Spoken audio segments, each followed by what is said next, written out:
ప్రతి ఉదయం యేసుతో ఆశీర్వాదముల సమయం. ప్రతి ఉదయం యేసుతో ఆశీర్వాదముల సమయం. రోజుకు సరిపడ జీవాహారం, రోజుకు సరిపడ జీవాహారం, ప్రతి స్థితిలోను సగు విజయం, ప్రతి స్థితిలోను సగు విజయం. ప్రతి ఉదయం యేసుతో ఆశీర్వాదముల సమయం. షలోం. ప్రభునందు ప్రేమైన వారలారా, ఈ చక్కని ఉదయకాలన మన రక్షకుడిని యేసుక్రీస్తు వారి పవిత్రమైన నామంలో మీ అందరికీ కూడా మనస్ఫూర్తిగా శుభములు తెలియజేసుకుంటూ నేటి వాక్య ధ్యానంలోనికి ఆహ్వానిస్తుంటున్నాను. జ్ఞానం కలిగినటువంటి మాటల గని అయినటువంటి సామెతల గ్రంథము 16వ అధ్యాయంలో నుంచి 7వ వచనము ఈ విధంగా సెలవిస్తోంది. ఒకని ప్రవర్తన యెహోవాకు ప్రీతికరమగునప్పుడు ఆయన వాని శత్రువులను సహా వానికి మిత్రులుగా చేయును అన్న మాట మనం చూస్తున్నాం. Beloved, I greet you and welcome you in the matchless name of our Lord and Savior Jesus this morning. And I would like to draw the source of this morning's meditation from the treasure trove of words of wisdom that is called the book of Proverbs in the Holy Bible. Chapter 16 verse 7, where it says, when a man's ways please the Lord, he makes even his enemies to be at peace with him. అద్భుతమైనటువంటి మాటలు. ఒకని ప్రవర్తన యెహోవాకు ఇష్టమైన ఎడల, ఆయన్ని సంతోషపరిచిన ఎడల, లేకపోతే ఆయనకు ప్రీతికరం అగునప్పుడు ఆయన వాని శత్రువులను సహా వానికి మిత్రులుగా చేయనన్నటువంటి మంచి మాట చూస్తుంటున్నాం. ప్రియమైన వారలారా, ఈ లోకంలో ఒక మంచి సత్యాన్ని మనం నేర్చుకొని జీవించడానికి మరొక మారు దేవుడు తన అద్భుతమైనటువంటి మాటలను ఆధారం చేసుకొని ఉదయకాలం అంతా మాట్లాడుతున్నాడు. మన జీవితకాలం అంతా కూడా చాలా సందర్భాల్లో చాలా మట్టుకు మనుషుల్ని సంతోషపరిచేవారుగా ఉంటాం. మన కుటుంబ సభ్యులను, మన బంధువులను, మన స్నేహితులను, మనం పనిచేసే స్థలాల్లో మనం ఎదగాలని చెప్పి మన యజమానులను, అలాగే అనేకుల్ని సంతృప్తిపరిచి సంతోషపరచాలనే ప్రయత్నంలోనే దాదాపుగా మన జీవితం అంతా కూడా గడిచిపోతూ ఉంటుంది. కొన్ని సందర్భాల్లో వారిని సంతోషపరచడానికి గల కారణం ఏంటంటే వారి ద్వారా ఏదైనా మేలు పొందుకోవాలని ఆశ కావచ్చు, లేకపోతే కేవలము మన మంచితనాన్ని బట్టి వారిని సంతోషపరిచే ప్రయత్నం మనం చేయొచ్చు. Beloved, we see that most of our life we tend to please men of all kinds in our life. For example, our family members, our relatives, our friends, our bosses and superiors and colleagues in our workplaces, and so on and so forth.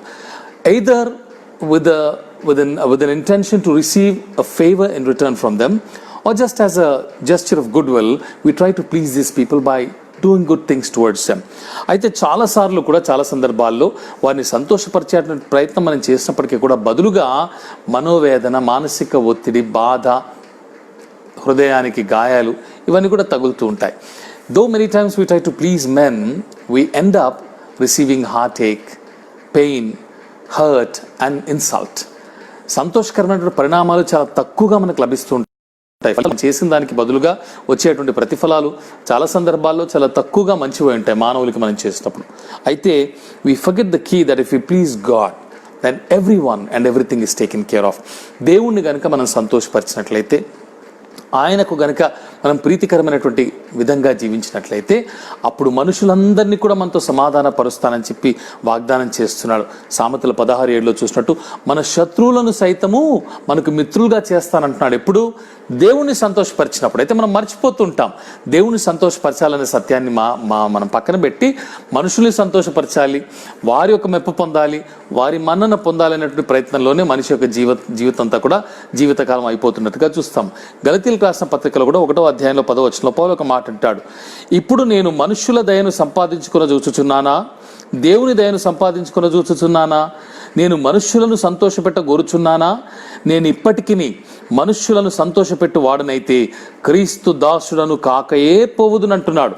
Beloved, we see that the key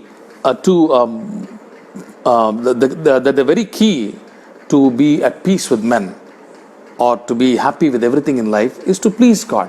We forget that, and God says if we please Him, He takes care of everyone and everything, and even He makes our enemies to to be at peace with us.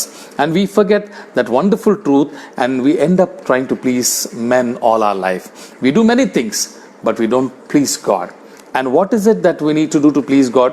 Before we look at that, in Galatians chapter 1, verse 10, Paul writes, For am I now seeking the approval of man or of God? For am I trying to please man? If I were still trying to please man, I would not be a servant of Christ. మనుషుల్ని నేను సంతృప్తిపరిచేవాడనైతే, మనుషుల్ని సంతోషపరిచేవాడనైతే నేను క్రీస్తు యొక్క దాసును కాకయే పోదునని స్పష్టంగా చెప్తుంటున్నాడు. If I have to please men instead of God, I can never become a servant of God. As children of God, we are expected to please God. దేవుని బిడ్డలంగా ఆయన్ని సంతోషపరిచే వారంగా మనం ఉండాలని చెప్పి దేవుని వాక్యం మనకు సెలవిస్తుంది. హెబ్రీయులకు రాసిన పత్రికలో కూడా 11వ అధ్యాయంలో 5వ వచనంలో విశ్వాసుల గురించి రాయబడినటువంటి అద్భుతమైనటువంటి అధ్యాయంలో 5వ వచనంలో హానోకు గురించి రాయబడిన మాట ఏంటంటే, హానోకు మరణము చూడకుండా కొనిపోబడక మునుపు ఆయన దేవునికి ఇష్టుడై ఉండెనని సాక్ష్యము పొందెను అన్న మాట మనం చూస్తాం.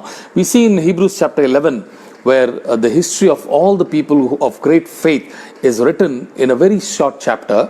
In verse 5 we see that Enoch, before he could see death and before he was taken away, he was commended for having pleased God in his life. దేవుణ్ణి సంతోషపరచాడంట హానోకు. ఏ విధంగా సంతోషపరచాడని రాయబడినప్పటికీ కూడా ఆయన ఏ విధంగా సంతోషపరిచి ఉంటాడను అనేటువంటి సత్యాన్ని మనం గ్రహించడానికి ఉదయకన్నా కొన్ని వాక్యాధారాలు ప్రభు మనకు చూపిస్తుంటాడు. How did Enoch please God? We do not know about it because Bible does not really go into those details, but there are several verses which can help us understand that basic truth. And one of them is Psalms 147 verses 10 and 11. వాటిలో ఒకటి కీర్తన గ్రంథము 147వ అధ్యాయంలో 10-11 వచనాలు మనం చూసినట్లయితే, గుర్రముల బలమెందు కాదు, నరుల కాలి సత్తువెందు కాదు, తన యందు భయభక్తులు కలిగి తన కృప కొరకు కనిపెట్టు వారందరి యందు యెహోవా ఆనందించేవాడై ఉన్నాడు. గుర్రముల బలము కాదు, మనుషుల కాలి సత్తువ యందు కాదు, మరి దేని యందు కాదు, కానీ దేవుని యందు భయభక్తులు కలిగి ఆయన కృపయందు నమ్మిక ఉంచి దాని కొరకు కనిపెట్టుకుని వారు ఎవరైతే ఉన్నారో వారు యెహోవాను ఆనందింపజేయవారన్న సత్యాన్ని చూస్తుంటున్నాం. In Psalms 147 verses 10 and 11, the psalmist writes that God's delight is not in the strength of the horses nor in the legs of man, but in those who fear him and who hope in his steadfast love. Those who fear God and who hope in his steadfast love. God does not care about anything else but those who fear him and have hope in his steadfast love. మరి దేని గురించి కూడా ఆయన సంతోషించేవాడు కాదు. దేని గురించి స్పష్టంగా మాట్లాడుతున్నాడు. దేవుని సంతోష పెట్టాలంటే వాస్తవానికి మనం ఏం చేయాలని చూసినట్లయితే తెస్సలోనిక సంఘాన్ని కొనియాడుతూ కొన్ని మాటలు పౌలు రాస్తాడు. మొదటి పత్రిక తెస్సలోనిక సంఘానికి రాసిన మొదటి పత్రికలో 4వ అధ్యాయంలో 1-5 వచనాలు ఈ విధంగా రాస్తాడు. మెట్టుకు సహోదరులారా, మేము ప్రభు అయిన యేసు ద్వారా మీకు ఇచ్చిన ఆజ్ఞను మీరు ఎరుగుదురు కాగా, మీరేలాగూ నడుచుకుని దేవుని సంతోషపరచవలెనో మా వలన నేర్చుకునే ప్రకారముగా మీరు నడుచుకొనుచున్నారు. ఈ విషయంలో మీరు అంతకంతకు అభివృద్ధి నందవలనని మిమ్మును వేడుకొని ప్రభు అయిన యేసునందు హెచ్చరించుచున్నాము. మీరు పరిశుద్ధులగుటయే అనగా మీరు జారత్వమునకు దూరంగా ఉండటయే దేవుని చిత్తము. మీలో ప్రతి వాడును దేవుని ఎరుగని అన్యజనుల వలె కాక, కామాభిలాష ఎందు కాక, పరిశుద్ధత ఎందును ఘనత ఎందును తన ఘటమును ఎట్లు కాపాడుకొనవలెనో అది ఎరిగి ఉండుటయే దేవుని చిత్తం అని చెప్తున్నాడు. చూడండి, దేవుడు ఏ విధంగా మీరు నడుచుకొని దేవుని ఏ విధంగా సంతోషపరచవలనో మా వలన మీరు నేర్చుకున్న ప్రకారంగా మీరు నడుచుకుని వచ్చున్నారు. ఈ విషయంలో మీరు ఇంకనూ అంతకంతకు అభివృద్ధి చెందాలట. దేవుని ఏ విధంగా సంతోషపరచాలో తెస్సలోనిక సంఘస్థులు నేర్చుకున్నారు. అదేవిధంగా అన్యజనుల వల్ల కాక, లోక సంబంధమైనటువంటి కామాభిలాషలు జారత్వంతో కాకుండా మంటి ఘటమైనటువంటి శరీరాన్ని పరిశుద్ధమైనటువంటి పాత్రగా మలుచుకుంటూ దేవుని యెడల భక్తి విశ్వాసము కలిగి జీవించటయే ఆయన్ని సంతోషపెట్టడానికి ముఖ్యమైనటువంటి కారణం అన్న సత్యాన్ని ఇక్కడ చెప్తున్నాడు. In 1 Thessalonians chapter 4 verses 1-5 Paul specifically writes how to please God, because that's exactly what Thessalonians were doing, and Paul commends them for that. Finally then, brothers, we ask and urge you in the Lord Jesus that as you received from us how you ought to walk and to please God, just as you are doing, that you do so more and more. For you know what instructions we gave you through the Lord Jesus. For this is the will of God, your sanctification, that you abstain from sexual immorality, that each one of you know how to control his own body in holiness and honor, not in the passion of lust like the Gentiles who do not know God. There are many people in this world who do not know God and who indulge in sexual and fleshly passions and lusts. but those who want to please God are to be holy and to take care of their body and their life, that and to remember that they have been sanctified and set apart for God. కాబట్టి దేవుణ్ణి సంతోషపరిచినట్లయితేనే మన జీవితంలో ఏదైనా పొందుకోగలం, లేకపోతే ఏదీను పొందుకోలేం. చాలామంది ఆయన్ని సంతోషపరచడానికి ఇష్టపడరు, ఆయన ఆశించినట్లు పరిశుద్ధంగా జీవించడానికి ఇష్టపడరు, కానీ దేవుడి నుంచి మాత్రం సమస్తము కావాలంటారు. అది సాధ్యమైన విషయం కాదు. అందుకే చివరిగా ఒక మాట మీకు చెప్పి ముగిస్తాను. మొదటి యోహాను పత్రికలో 3వ అధ్యాయంలో 22వ వచనంలో రాయబడిన మాట ఏంటంటే, in 1 John chapter 3 verse 22 we see what is the reason that many of us do not receive answers to our prayers. Basically we do not receive answers to our prayers because we do not please God, and that's the reason why John writes here. మొదటి యోహాను పత్రిక 3వ అధ్యాయంలో 22వ వచనంలో రాయబడిన మాట ఏంటంటే, మరియు మనం ఆయన ఆజ్ఞలను గైకొనుచు ఆయన దృష్టికి ఇష్టమైనవి చేయుచున్నాము గనుక మనం ఏమి అడిగినను అది ఆయన వలన మనకు దొరుకును. ఆయన ఆజ్ఞలు గైకొంటూ ఆయన దృష్టికి ఇష్టమైనవి చేయొచ్చు. ఆయన ఎప్పుడైతే సంతోషపరుస్తామో అప్పుడు అడిగినవన్నీ కూడా ఆయన వలన మనకు దొరుకును అనే సత్యాన్ని రాస్తుంటున్నాడు. And John writes here, and whatever we ask we receive from him because we keep his commandments and do what pleases him. If we keep God's commandments and when we please God, God is definitely going to answer our prayers, and whatever we may ask of him, God is willing to give it to us. Therefore the key lies in pleasing God. కనుక ప్రియమైన వారలారా, దేవుణ్ణి సంతోషపరచడంలోనే మన మనుగడ, మన ఆత్మీయ జీవితానికి మనుగడ ఉన్నది. మన ఆధ్యాత్మిక జీవితంలో మన యొక్క ప్రార్థనలకు జవాబు కూడా దాగి ఉన్నదన్న సత్యాన్ని గుర్తెరిగిన వారమై పవిత్రంగా, పరిశుద్ధంగా, భక్తి శ్రద్ధలు కలిపి నిత్యము ఆయన కృప కొరకు కనిపెట్టుకునే వారంగా ఉండాలని మరొక మారు దేవుడిని జ్ఞాపకం చేస్తున్నాడు. కనుక అటువంటి కృప, అటువంటి జ్ఞానము మీకును నాకును దేవుడు దయచేయునుగాక. ఆమేన్. రండి కలిసి ప్రార్థన చేసుకుందాం. ప్రేమగల మా ప్రియ పరలోక తండ్రి, దయగల మా ప్రభువానికి స్తోత్రాలు. మనుషులను సంతోషపెట్టు వారంగా కాక నిన్ను సంతోషపెట్టు వారంగా ఉండాలన్న సత్యాన్ని మరొక మారు మా జ్ఞాపకం చేశావు. ప్రభువా, మేము నీకు ప్రీతికరమైన కార్యములు చేసి నీకు ఇష్టలై బ్రతికినప్పుడు మా శత్రువులను సైతం మాకు మిత్రులుగా చేస్తానని, మా జీవిత దినములంతా కూడా సమాధానకరంగా మేము వెళ్ళదీయడానికి అది కారణం అవుతుందని అనేకమైన వాక్య భాగాల ద్వారా మాకు తెలియపరిచారు. నీకు స్తోత్రాలు.